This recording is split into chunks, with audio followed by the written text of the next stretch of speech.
Welcome to Pradeep study अड्डा channel. Hello दोस्तों, शुरू करते हैं यूपी ट्रिपल एससी की सीरीज में आज का हिंदी का प्रैक्टिस सेट। फिर से लेके आई हूँ बहुत ही चुनिंदा क्वेश्चंस। बिना किसी देरी के आगे बढ़ते हैं। आज का पहला क्वेश्चन, हिंदी की आदि जननी क्या है? आंसर दीजिए फटाफट सभी लोग। हिंदी की आदि जननी, इसका सही answer b Sanskrit. Next question, Hindi वर्णमाला में व्यंजनों की संख्या है? क्वेश्चन नंबर 2 का सही आंसर दीजिए। क्वेश्चन नंबर 2 का सही आंसर बी 34। हिंदी दिवस कब मनाया जाता है? हिंदी दिवस 14 सितंबर को मनाया जाता है। क्वेश्चन नंबर 3 का बी ऑप्शन सही है। अविकारी शब्द क्या होता है? क्वेश्चन नंबर 4 का सही आंसर सी अव्यय। दिन रात अध्ययन करके भी वह प्रथम स्थान न प्राप्त कर सका। नीचे दिए गए विकल्पों में से इस वाक्य में रेखांकित शब्द की वर्तनी शुद्ध कीजिए। क्वेश्चन नंबर 5 का आंसर दीजिए फटाफट। क्वेश्चन नंबर 5 का सही आंसर है बी अध्ययन। क्वेश्चन नंबर 6, दिए गए शब्दों में शुद्ध वर्तनी वाला शब्द है? क्वेश्चन नंबर 6 का सही आंसर सी। दो वर्णों के मेल से होने वाले विकार या परिवर्तन को क्या कहते हैं? क्वेश्चन नंबर 7 का सही आंसर ए संधि कहते हैं। दो वर्णों के मेल से होने वाले विकार या परिवर्तन को संधि कहते हैं। सत्याग्रह का सही संधि विच्छेद है? क्वेश्चन नंबर 8 का डी ऑप्शन सत्य धन आग्रह। उपसर्ग का प्रयोग होता है? उपसर्ग का प्रयोग शब्द के आदि में होता है और प्रत्यय का प्रयोग शब्द के अंत में होता है। क्वेश्चन नंबर 10, मिठास शब्द में किस प्रत्यय का प्रयोग है? क्वेश्चन नंबर 10 का सी ऑप्शन सही है आस। इस समास में पहला पद, किस समास में पहला पद संख्यावाचक होता है? तो वो है क्वेश्चन नंबर 11 का बी ऑप्शन द्विगु समास। बढ़ते हैं नेक्स्ट क्वेश्चन की तरफ। जिस समास का पूर्व पद यानी पहला पद प्रधान हो उसे कौन सा समास कहते हैं? क्वेश्चन नंबर 12 का सही आंसर सी अव्ययी भाव। राजपुत्र में कौन सा समास है? क्वेश्चन नंबर 13 का आंसर दीजिए फटाफट। राजपुत्र में तत्पुरुष समास है। राजा का पुत्र तत्पुरुष। क्वेश्चन नंबर 14, बेमेल शब्द को चिन्हित करना है। निम्नलिखित प्रत्येक 4 विकल्पों में से बेमेल शब्द को चिन्हित कीजिए। घर, प्रियजन, परिवार और बच्चे। प्रियजन, बच्चे और परिवार सब एक में रहते हैं, बाकी घर ये बेमेल है। क्वेश्चन नंबर ए सही होगा। क्वेश्चन नंबर 15, समस्या, खेद, कठिनाई, जटिलता। इसका सही आंसर हो जाएगा क्वेश्चन नंबर 15 का बी खेद। कर्कश का विलोम, नीचे दिए गए विकल्पों में से चुनें। कर्कश का विलोम होना क्या चाहिए? 16 का मधुर। श्री गणेश का विलोम शब्द है 17 का इत्श्री। जो इंद्र पर विजय प्राप्त कर चुका हो उसे क्या कहते हैं? क्वेश्चन नंबर 18 का इंद्रजीत। बाकी जितेंद्रिय, जो इंद्रियों पर जीत पा चुका हो उसे जितेंद्रिय कहते हैं। क्वेश्चन नंबर 19, उच्च कुल में पैदा व्यक्ति क्या कहलाता है? क्वेश्चन नंबर 19 का सही आंसर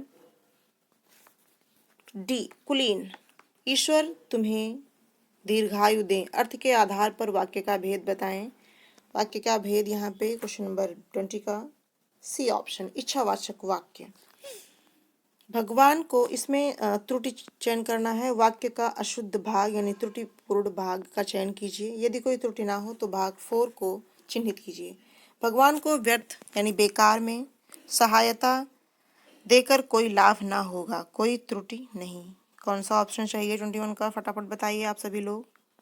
21 का बी ऑप्शन बेकार में, ये कोई इसका यूज नहीं है, यहाँ पे त्रुटिपूर्ण है ये। नेक्स्ट क्वेश्चन की तरफ बढ़ते हैं।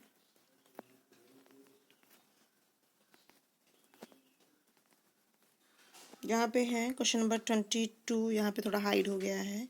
हिंदी शब्दकोश में छ का क्रम किस वर्ण के बाद आता है?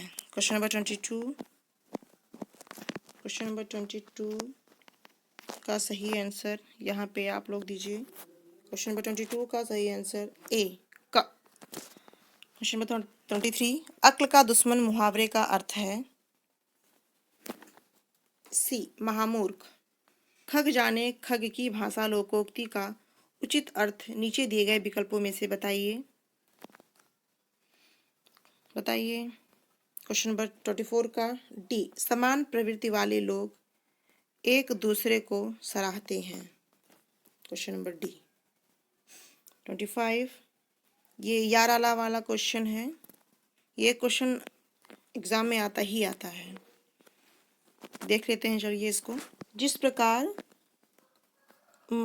अग्नि का धर्म दहकना है, उसी प्रकार मनुष्य का धैर्य उसके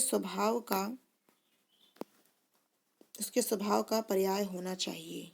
यहाँ पे ऑप्शन सी सही होगा, वा या ला रा। नेक्स्ट क्वेश्चन, कल्प वृक्ष का पर्यायवाची है। कल्प वृक्ष का पर्यायवाची डी, ये सभी कल्प वृक्ष के पर्यायवाची हैं, परिजात, देव वृक्ष, कल्प तरु। नेक्स्ट क्वेश्चन, फूल का पर्यायवाची नहीं है। फूल का पर्यायवाची नहीं है सुमन, पुष्प, ये गलत टाइप हो गया है, कुसुम, ये सब फूल के पर्यायवाची हैं। बाकी तनुजा फूल का पर्यायवाची नहीं है, यानी 27 का सी सही है। किस रस को रसराज कहा जाता है। 28 का सी श्रृंगार रस को। जिस छंद में 4 चरण और प्रत्येक चरण में 16 मात्राएं होती हैं वह कहलाता है चौपाई। डी, तन मन रे तन कागद का पुतला, लगाए बोध बिनसी जाए छिन में, गर्व करे क्या इतना। इन पंक्तियों में कौन सा रस है। क्वेश्चन नंबर 30 का डी, शांत रस। क्वेश्चन नंबर 31, दिशावसान का समय आगे बढ़ते हैं। दिशावसान का समय, मेघमय आसमान से उतर रही यह संध्या सुंदरी परिसी, धीरे धीरे धीरे। इन पंक्तियों में कौन सा अलंकार है। पंक्तियों में अलंकार डी, मानवीकरण। नेक्स्ट क्वेश्चन, दिए गए विकल्पों में से निर्गुण भक्ति काव्य प्रमुख कवि कौन है। Question number 32 b option, Kabir. भारतीय संविधान में किस भाषा को राजभाषा के रूप में स्वीकार किया गया है। क्वेश्चन नंबर 33 सी, हिंदी को। कामयाबी नहीं, यहाँ पे कामयानी होना चाहिए। कामयानी महाकाव्य के रचयिता कौन है। सी, जयशंकर प्रसाद। पृथ्वीराज रासो किस काल की रचनाकार है। क्वेश्चन नंबर 35 का ए, भक्ति काल के। निम्नलिखित वाक्यांश को पढ़िए और नीचे दिए गए प्रश्नों के उत्तर विकल्पों में से चुनकर लिखिए। कुछ भी बन बस कायर मत बन, ठोकर मार पटक मत माता तेरी राह रोकते पाहन। कुछ भी बन बस कायर मत बन, ले लेकर जीना क्या जीना, कब तक गम के आंसू पीना, मानवता ने तुझको खींचा, बहा युगों तक खून पसीना। 36 का सही आंसर, कवि क्या करने की प्रेरणा दे रहा है। क्वेश्चन नंबर 36 का सी, रुकावटों को ठोकर मारने की। क्वेश्चन नंबर 37, कवि के अनुसार किस प्रकार का जीवन व्यर्थ है। क्वेश्चन नंबर 37 का बी, समझौतावादी जीवन व्यर्थ है। इन पंक्तियों में कायर का अर्थ है। कायर का अर्थ क्वेश्चन नंबर 38 फर्स्ट में है सहज, बी में है समझौतावादी, सी में चालाक और डी में दुष्ट। यहाँ पे सही ऑप्शन होगा 38 का बी, समझौतावादी। नेक्स्ट क्वेश्चन, पाहन शब्द का पर्यायवाची है। पाहन शब्द का पर्यायवाची है पत्थर, जैसा उसमें देखा गया, हमने पद में देखा है अभी इसके पहले। कुछ भी बन बस कायर मत बन, कवि ने क्यों कहा है। क्वेश्चन नंबर 14 लास्ट क्वेश्चन, कायर मनुष्य का जीवन व्यर्थ है, ऑप्शन सी सही है। आज का प्रैक्टिस सेट यहीं पे समाप्त होता है। हमारे चैनल को प्लीज़ सब्सक्राइब करें, शेयर करें और लाइक बटन दबाना ना भूलें। मिलते हैं कल एक नए वीडियो के साथ, नए क्वेश्चन और अच्छे क्वेश्चन जो आपके प्रिपरेशन के लिए बहुत ही ज़्यादा ज़रूरी होंगे। Thank you for watching.